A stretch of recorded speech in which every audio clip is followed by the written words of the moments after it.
जयपुर एक बार फिर बनने जा रहा है वैदिक ज्ञान, ज्योतिष और सनातन संस्कृति के अद्भुत संगम का साक्षी।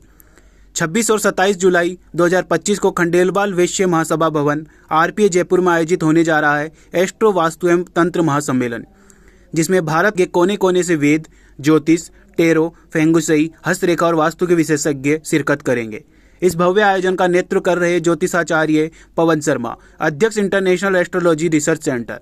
इस महासम्मेलन का उद्देश्य है वैदिक परंपरा, संस्कृति और वैज्ञानिक ज्योतिष के प्रचार प्रसार को एक नई दिशा देना। कार्यक्रम की गरिमा को बढ़ाने आ रहे श्रीमद जगत गुरु रामानुजाचार्य स्वामी गोपालचार्य जी महाराज, जगत गुरु रामानंदाचार्य विश्वविद्यालय के कुलपति दुबे जी, राजस्थान सरकार के पूर्व कैबिनेट मंत्री प्रताप सिंह खचेरियावास जी, पूर्व आईएएस और सीकर डिवीजन के संभागीय आयुक्त डॉक्टर मोहनलाल यादव, हवा महल विधायक बाबा बाल मुकुंदाचार्य और कई अन्य सैद्री संत महापुरुष एवं विद्वान। वेद, मंत्र, तंत्र, यज्ञ, पर्यावरण और विज्ञान के समन्वय पर गहन चिंतन, मनन और परिचर्चा इस आयोजन को एक ऐतिहासिक पहचान देगा। आयोजन में आरजू स्वास्थ्य एवं वेदामृत संस्थान संयोजक दिलीप स्वास्थ्य और वैदिक अभिषेक अवस्थी सहित अनेक समर्पित कार्यकर्ता मौजूद रहेंगे। देखिए, बहुत बहुत साधुवाद जनता दरबार न्यूज़ चैनल का, जो हमेशा मुद्दों की बातों को लेके चलता है। और आज हमारे सनातन की बहुत बड़ी खबर है। गुलाबी नगर जयपुर में वेदामृतम फाउंडेशन और अंतर्राष्ट्रीय ज्योतिष अनुसंधान केंद्र के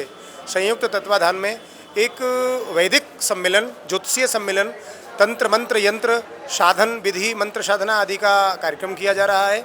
इसमें कुछ लोगों के द्वारा जो कुरीतियाँ हो गई हैं, तंत्र के नाम पर या मंत्र के नाम पर या यंत्र के, यज्ञ आदि के नाम पर जो प्रोपगंडा पाखंड है, लाल पीले हरे कपड़े पहन करके, मोटी मोटी मालाएं पहन करके लोग जो दुष्प्रचार कर रहे हैं, दुस्साहस कर रहे हैं बलि आदि प्रयोगों को लेकर के, इस तरीके की कुरीतियाँ भी नष्ट हों।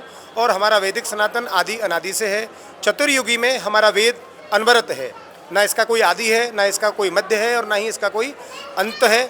इसमें इस कार्यक्रम में हमारे जयपुर शहर के और पूरे भारतवर्ष की वेदामृतम संस्थान फाउंडेशन की अध्यक्षा आरजू अवस्थी हैं।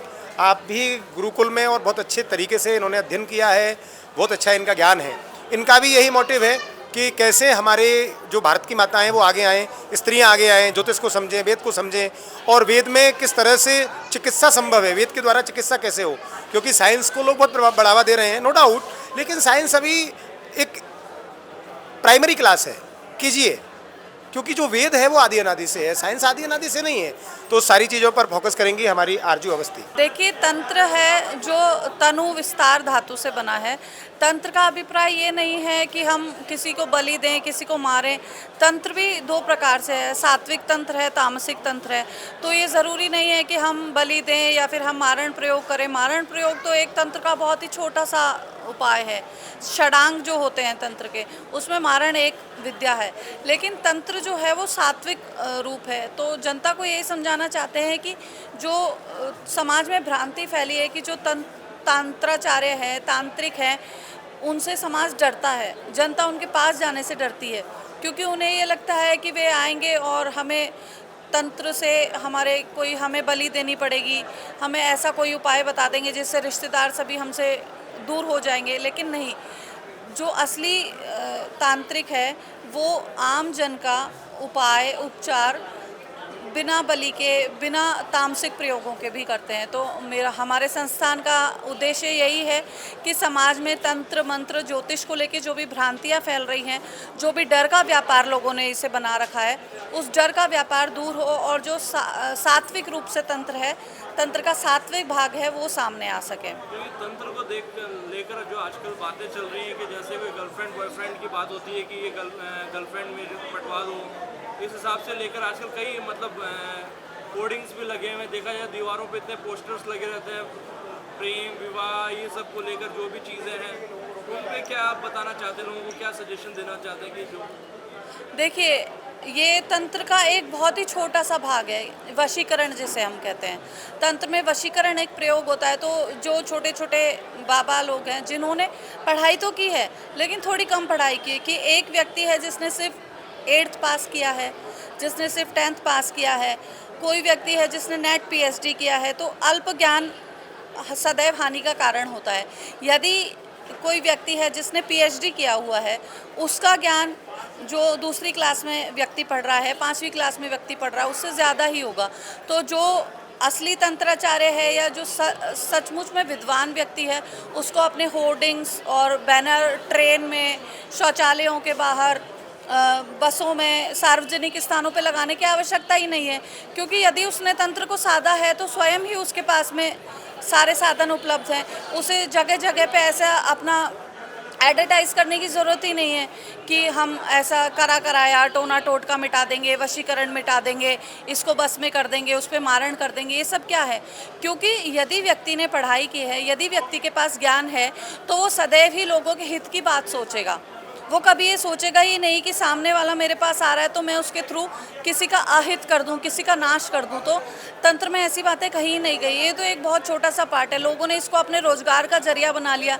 कोई व्यक्ति किसी के पास आता है तो लोगों को बरगला देते हैं कि नहीं, हम आपके समस्या का समाधान कर देंगे। समस्या का समाधान होता नहीं है। बच्चों से, छोटे कॉलेज जाने वाले बच्चों से पैसे लूट लेते हैं कि हम आपका प्रेम विवाह करा देंगे, हम आपके घर वालों को वश में करा देंगे। तो ये सब गलत बातें हैं। समाज में भ्रांतियाँ, भ्रामकता फैल रही है, इन सभी को दूर करना हमारे संस्थान का उद्देश्य है। तो तंत्र को लेकर आप लोग कैसे प्रचार प्रसार कर रहे हैं कि जो भ्रांतियाँ फैली हुई हैं पूरे समाज में? ये समाज में लोगों की स्थिति खराब होती जा रही है दिन पे दिन। ये लोग इस तरह की कर रहे हैं। ज्योतिषाचार्य हैं, हमारे पवन पंडित जी हैं और हमारे ये अवस्थी जी हैं, ये इतना समाज के लिए इतना अच्छा काम कर रहे हैं। मैसेज अच्छा जा रहा है ब्राह्मण समाज का। कुछ लोग, छोटे मोटे लोग हैं, कई मंदिरों को तोड़ रहे हैं, कोई कुछ कर रहा है, कोई कुछ कर, तो इससे गलत मैसेज जा रहा है। तो इस तरह से हमारा ज्योतिषाचार्य ये बता सकता है कि रूस और चीन में यहाँ बैठे हुए हमारे पंडित जी, पवन पंडित जी को मैंने देखा है। कोई आदमी बाहर विदेश जा रहा था, उसकी टिकट हो गई थी कि इनके पास आया, पंडित जी मुझे जाना है वहाँ पे। तो इन्होंने किया, तो आप तो जा ही नहीं सकते।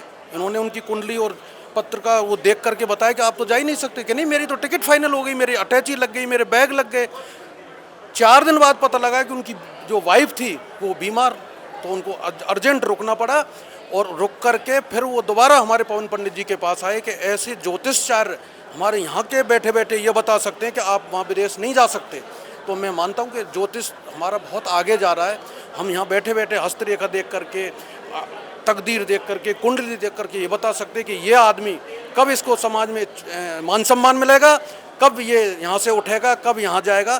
तो ये ज्योतिषाचार्य हमारे पवन पंडित जी हैं, ये मेरे साथ पढ़े। मुझे बड़ा गर्व होता है कि ऐसी चीज़ें जब सामने आती हैं कि इन्होंने एक व्यक्ति की जिसकी आउट ऑफ इंडिया टिकट हो गई और उसको यहाँ रोक दिया कि आप नहीं जा सकते, आपकी टिकट कैंसिल होगी।